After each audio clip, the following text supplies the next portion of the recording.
Hello everyone, welcome to our YouTube channel Vidyarthi Assam. So আজি ভিডিঅ'ত আমি discuss কৰিম জেনাৰেল সায়েন্সৰ কেমিষ্ট্ৰি সেকেন্ড লেসন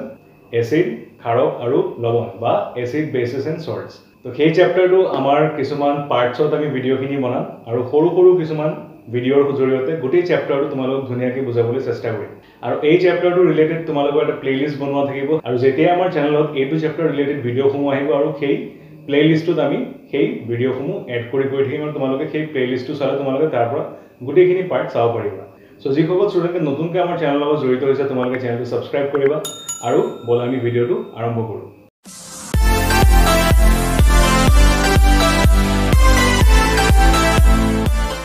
সো এতিয়া আমি ডিসকাস কৰিম আমাৰ চেপ্টাৰটোৰ নাম হ'ল এচিড, ক্ষাৰক আৰু লৱণ।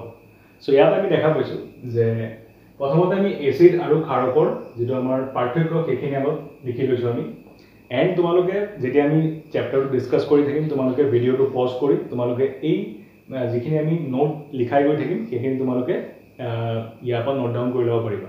এণ্ড তোমালোকৰ সেইখিনি যেতিয়া তোমালোকে ৰিভাইজ কৰিবা চেপ্টাৰটো তোমালোকৰ সেইখিনি চালে তোমালোকৰ ইজি হ'ব চেপ্টাৰটো আকৌ মানে বুজিবলৈ সোনকালে। তো প্ৰথমতে আমাৰ ইয়াত আছে যে এচিড আৰু ক্ষাৰকৰ পাৰ্থক্যসমূহ কি কি। তো অলৰেডি তোমালোকে আগৰ শ্ৰেণীসমূহত পাই আহিছা যে এচিড কি হয় বা ক্ষাৰক কি হয়। তো আমি এচিড শুনিলে এনে আমাৰ মাইণ্ডত আহে যে কিছুমান এনেকুৱা বস্তু হ'ব যি আমাৰ কি কৰিব পাৰে, বাৰ্ণ কৰিব পাৰে, স্কিন জ্বলাই দিব পাৰে, তেনেকুৱা আমাৰ কিছুমান কনচেপ্ট আমাৰ এচিড শব্দটো শুনিলে আহে। কিন্তু আমাৰ এচিড বহুত ধৰণৰ থাকে, ঠিক আছে। কিছুমান গাঢ় এচিড থাকে যিবিলাক একচুৱেলি হাৰ্মফুল হয় আৰু কিছুমান থাকে আমাৰ লঘু এচিড। সেইখিনি আমি যেতিয়া আমি চেপ্টাৰটো খুব ডিটেইলছত পঢ়িম তেতিয়া আমি গম পাম যে এচিড কিমান ধৰণৰ থাকে বা কি আমাৰ ৰিয়েকশ্যন আছে সেইখিনি পঢ়িম বাৰু। এই ভিডিঅ'টোত আমি জাষ্ট এই চেপ্টাৰটোত জাষ্ট আমি ইন্ট্ৰডাকশ্যনখিনি কৰিম। ইন্ট্ৰডাকশ্যন মানে এচিড মানে কি হয়, ক্ষাৰ মানে কি হয় বা লৱণ মানে কি হয়। তো প্ৰথমতে আমি এচিড আৰু বেছৰ মাজত যেটো পাৰ্থক্য সেইখিনি আমি আগত চাই লওঁ। যে ইয়াত নম্বৰ 1 কি দিয়া আছে যে এচিডবোৰ বোৰৰ সোৱাদ কি হয়, টেঙা হয়। তো আমাৰ যিমানবোৰ খাদ্য বস্তুত আমি টেঙা সোৱাদটো পাওঁ তাত আমাৰ কি থাকে, এচিড পোৱা যায় বা এচিডৰ কাৰণে কি হয় তাত সেই টেঙা সোৱাদটো আহে। নেক্সট আমাৰ আছে যে ক্ষাৰকবোৰৰ সোৱাদ কি হয়, তিতা হয়। তো যিমানবোৰ আমাৰ খাদ্য বস্তুত আমাৰ কি হয় টেষ্টটো তিতা হয় সেই বস্তুবোৰত কি পোৱা যায়, ক্ষাৰক পোৱা যায়, ঠিক আছে। এণ্ড আমাৰ ছেকেণ্ড পইণ্টটো হ'ল যে এচিডে নীলা লিটমাছ ৰঙা কৰে। তো এতিয়া হ'ল যে এচিড আইডেণ্টিফাই কৰিবলৈ আমাৰ এটা বস্তু থাকে সেইটো হ'ল লিটমাছ পেপাৰ। তো অবভিয়াছলি তোমালোকে নাম চাই শুনিছা যে লিটমাছ পেপাৰ আমাৰ দুই ধৰণৰ পোৱা যায়, এটা হ'ল ৰঙা লিটমাছ পেপাৰ আৰু এটা হ'ল নীলা লিটমাছ পেপাৰ। তো ৰঙা লিটমাছ পেপাৰটো যদি আমি কি কৰোঁ, যদি আমি কোনো এটা ক্ষাৰক যদি আমি ৰঙা লিটমাছ পেপাৰটো দি দিওঁ সেইটো কি হৈ যাব, নীলা কালাৰটো দেখুৱাব। আৰু উল্টাকে যদি আমি নীলা লিটমাছ যদি আমি কি কৰোঁ এটা এচিডত ডুবাই দিওঁ সেইটোৱে কি দেখুৱাব, ৰঙা কালাৰ শ্ব' কৰিব, ঠিক আছে। তো তেনেকৈ আমি ক'ব পাৰিম যে কোনটো বস্তু এচিড হয় আৰু কোনটো বস্তু ক্ষাৰক হয়। তো সেইটো আছিল প্ৰথম দুটা মেইন ডিফাৰেঞ্চ যে এচিড আৰু ক্ষাৰকৰ মাজত কি। তো এচিডবোৰ যেনে যিবিলাক খোৱা বস্তুত আমাৰ কি হয় সোৱাদ টেঙা হয়, যেনেকৈ নেমু টেঙা হ'ব পাৰে, যেনেকৈ আমাৰ কমলা টেঙা হ'ব পাৰে বা আমাৰ বিলাহী বা আমি বহুত বস্তু আমি আমাৰ আগৰ যিখিনি আমি চেপ্টাৰ ভালকৈ ষ্টাডি কৰিম তেতিয়া আমি আৰু কিছুমান বস্তু পাম তাত কি থাকিব, আমাৰ এচিড থাকিব, যেনেকৈ আমাৰ ভিনেগাৰ হ'ব পাৰে। তো আৰু আমাৰ যিখিনি খোৱা বস্তুৰ সোৱাদ আমাৰ কি হয় তিতা হয় তাত আমাৰ কি থাকে, ক্ষাৰ থাকে। আৰু ক্ষাৰকবোৰৰ সোৱাদ কি বুলি কৈছে, তিতা।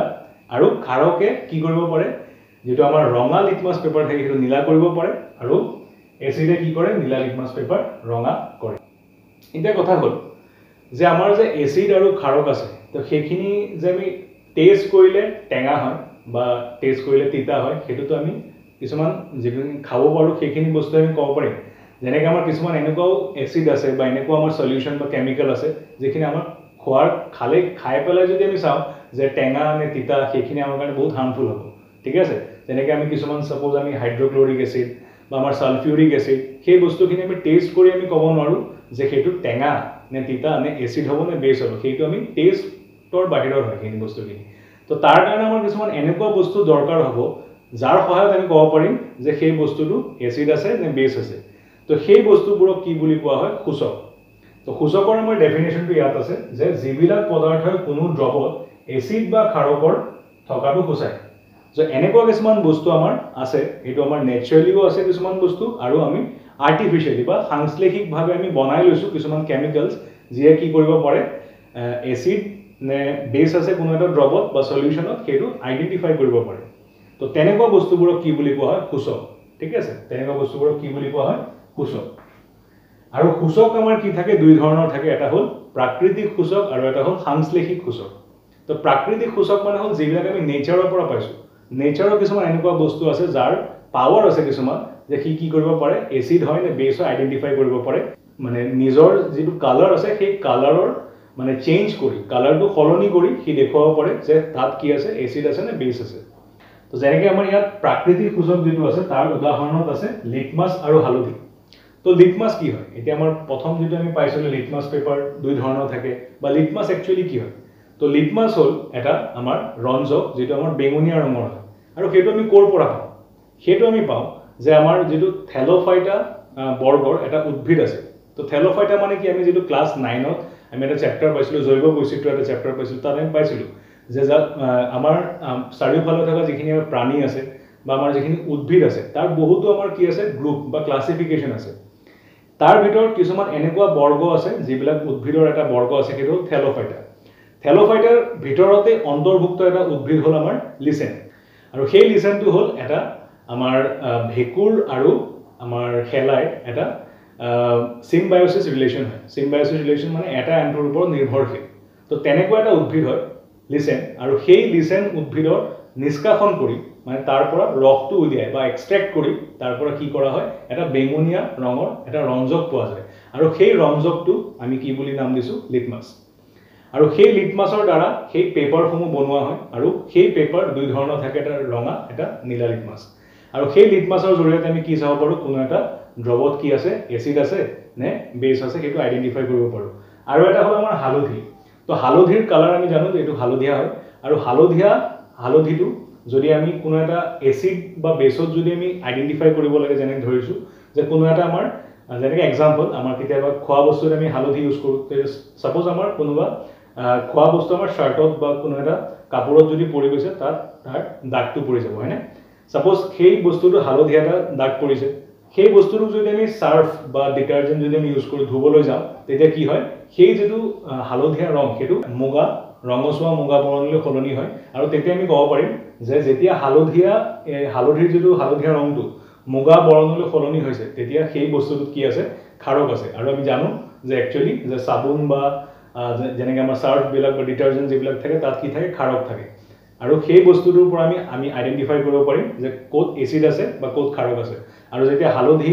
যদি আমি এসিড দি কিবা যদি বিক্ৰিয়া কৰিব যাওঁ বা এসিড যদি এড কৰো বা কিবা যদি নেমুৰ ৰস বা যদি দিওঁ তেতিয়া তাৰ কোনো কালাৰ চেঞ্জ নহয় তো তেতিয়া আমি গম পাম যে তাত কি আছে এসিড আছে আৰু যদি কালাৰ চেঞ্জ হৈ ৰঙচুৱা মুগা হৈ গ'ল তেতিয়া আমি ক'ব পাৰিম কি সেইটো আমাৰ খাৰক আছে তো আৰু আমাৰ কিছুমান ৰঞ্জক পদাৰ্থ আছে অনলি আমাৰ হালধি বা আমাৰ লিটমাছে নহয় আৰু কিছুমান আমাৰ প্ৰকৃতিত তেনেকুৱা বস্তু আছে যেনেকৈ ৰঙা যেটো বন্ধাকবি পাত আছে তাৰ পৰা আমি যেটো ৰঞ্জক পাওঁ তাক সেইটোক আমি সূচক হিচাপে ব্যৱহাৰ কৰিব পাৰো বা কিছুমান আমাৰ ফুল আছে যেনে হাইড্ৰেঞ্জিয়া আৰু পিটুনিয়াম বা জেৰেনিয়াম তো সেই যিখিনি ফুল আছে সেই ফুলৰ যেটো আমাৰ ৰঞ্জক আছে সেইখিনিৰ পৰাও আমি কি কৰিব পাৰো সূচক আমি বনাব পাৰো তো সেইখিনি আছিল আমাৰ প্ৰাকৃতিক সূচক আৰু তেনেকুৱা আমাৰ কিছুমান সাংশ্লেষিক সূচকও আছে যেনেকৈ ইয়াত আমাৰ কিছুমান সাংশ্লেষিক সূচকৰ নাম দিয়া আছে যেনেকৈ মিথাইল অৰেঞ্জ আৰু এটা হ'ল ফিনলফথেলিন তাৰ ভিতৰত হ'ল মিথাইল অৰেঞ্জ যাৰ ৰং কি থাকে অৰেঞ্জ কালাৰ বা নামটোৰ পৰা আমি গম পাইছো সেইটো হ'ল কমলা এণ্ড সেই কমলা ৰংটোৰ যি চেঞ্জ হয় তাৰ কাৰণে আমি বস্তুখিনি আইডেন্টিফাই কৰিব পাৰো কোনটোত এসিড আছে আৰু কোনটোত বেছ আছে বা খাৰক আছে আৰু আমাৰ যেটো থাকে ফিনলফথেলিন সেইটো হ'ল আমাৰ এটা ওয়াটাৰৰ নিচিনা বা পানীৰ নিচিনা হ'ল কালাৰলেছ এটা সলিউশন আৰু তাতো আমাৰ কিছুমান কালাৰ চেঞ্জৰ জৰিয়তে কি কৰিব পাৰে যে এসিড আৰু বেছক আইডেন্টিফাই কৰিব পাৰে আৰু সেই গোটেইখিনি বস্তু আমি আমাৰ আগৰ ভিডিঅ'সমূহত ডিসকাস কৰিম যে কোত কি ধৰণৰ কালাৰ চেঞ্জ হয় সো এতিয়া হ'ল আমাৰ যিখিনি আমি এসিড আৰু খাৰকৰ বিষয়ে গম পালো এতিয়া আমাৰ হ'ল লবণ তো লবণ মানে কি লবণ আমি ডেইলি লাইফত বহুত ইউজ কৰি থাকো কাৰণ আমাৰ খোৱা বস্তুত আমি নিমখ এড কৰো তো নিমখ আমি দেখিছো যে সেইটো কি হয় বগা কালাৰৰ হয় সেইটো হ'ল আমাৰ ঘৰত ব্যৱহাৰ কৰা সেইটো হ'ল সোডিয়াম ক্লোৰাইড তেনেকুৱা আমাৰ বহুত ধৰণৰ নিমখ আছে যেনে আমাৰ কপাৰ সালফেট যেনেকৈ আমাৰ সোডিয়াম সালফেট যেনেকৈ আমাৰ পটাছিয়াম সালফেট বহুত ধৰণৰ আমাৰ নিমখ আমাৰ আছে তো সেই নিমখখিনি কেনেকৈ প্ৰস্তুত হয় বা সেই নিমখখিনিৰ ব্যৱহাৰ কি সেই গোটেইখিনি বস্তু আমি এইটো চেপ্টাৰত ডিসকাস কৰিম আৰু এসিড আৰু খাৰকৰ যিখিনি আমাৰ ৰাসায়নিক ধৰ্ম আছে এসিডে কাৰ লগত বিক্ৰিয়া কৰে, ক্ষাৰকে কাৰ লগত বিক্ৰিয়া কৰিব পাৰে, সেই গোটেইখিনি বস্তু আমি আমাৰ এই গোটেই চেপ্টাৰটো যিখিনি আমি ভিডিঅ'সমূহ আমি ডিছকাছ কৰিম তাত আমি ভালদৰে সেই বস্তুখিনি বুজিবলৈ চেষ্টা কৰিম। চ' এতিয়া হ'ল এটা কুৱেশ্যন, যদি কোনো এজন মানুহৰ অম্লতা তেওঁ যদি ভুগি আছে বা তেওঁ যদি এচিডিটি হৈছে অধিক খোৱাৰ ফলত, তো তেওঁক আমি এই তিনিটাৰ ভিতৰত কোনটো আমি দিলে তেওঁৰ কাৰণে ভাল হ'ব, যে নেমুৰ ৰস 2 নম্বৰ, ভিনেগাৰ নে 3 নম্বৰ বেকিং সোডাৰ সলিউশ্যন। তো তেওঁৰ কাৰণে কোনটো বেছি ভাল হ'ব? অবভিয়াছলি তোমালোকে কৈছা যে বেকিং সোডাৰ দ্ৰৱ, কাৰণ অধিক খোৱাৰ ফলত আমাৰ কি হয়, যেতিয়া আমি খোৱা বস্তুখিনি খাওঁ তেতিয়া বডিত থকা যিটো আমাৰ পাকস্থলী আছে, পাকস্থলীৰ যিটো এচিড যিটো আমাৰ নিষ্কৰণ হয় হাইড্ৰক্লৰিক এচিড, সেইটো মাত্ৰা বাঢ়ি গ'লে আমাৰ এচিডিটি হয়। আৰু যদি অলৰেডি আমাৰ এচিড আছে ভিতৰত, আমি যদি নেমুৰ ৰস বা যদি ভিনেগাৰ যদি ইউজ কৰোঁ তাত অলৰেডি আমাৰ কি থাকে, এচিড থাকে, আৰু এচিড অলৰেডি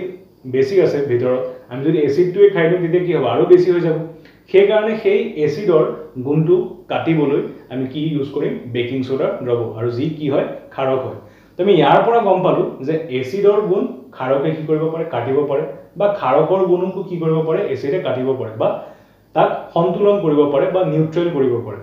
তো সেই বস্তুখিনিও আমি এই চেপ্টাৰত পঢ়িম যে এচিড আৰু বেছৰ কেনেকৈ বিক্ৰিয়া হয় বা কেনেকৈ সিহঁতে এটা আনটোক বেলেঞ্চ কৰিব পাৰে। এই চেপ্টাৰত আমি পঢ়িবলগীয়া বস্তুখিনি হ'ল এচিড ক্ষাৰকৰ বিক্ৰিয়াসমূহ, আৰু এচিড আৰু ক্ষাৰকে এটা আনটোৰ ওপৰত কেনেকৈ প্ৰভাৱ পৰে, আৰু আমি পঢ়িম যে আমাৰ দৈনন্দিন জীৱনত এচিড আৰু ক্ষাৰকৰ ব্যৱহাৰসমূহ কি কি আছে। তো এই চেপ্টাৰটো বহুত এটা ইম্পৰ্টেণ্ট চেপ্টাৰ আৰু বহুত ইণ্টাৰেষ্টিং চেপ্টাৰ হয়, আৰু আমি ধুনীয়াকৈ এই চেপ্টাৰটো ষ্টেপ বাই ষ্টেপ বুজিবলৈ আমি চেষ্টা কৰিম। চ' এইটো আছিল আজিৰ চেপ্টাৰটো, আমাৰ বিষয়বস্তুসমূহ। চ' আশা কৰোঁ তোমালোকৰ ফাৰ্ষ্ট ভিডিঅ' ইন্ট্ৰডাকশ্যন ভিডিঅ'টো ভাল লাগিছে। যদি ভিডিঅ'টো তোমালোকে ভালদৰে বুজি পাইছা তো ভিডিঅ'টোত এটা লাইক কৰিবা, আৰু যিসকল নতুনকৈ আহিছে আমাৰ চেনেলৰ লগত তোমালোকে চেনেলটো ছাবস্ক্ৰাইব কৰিবা। চ' লগ পাম আৰু এনেকুৱা এটা ইনফৰ্মেটিভ ভিডিঅ'ৰ সৈতে। Till then, good bye.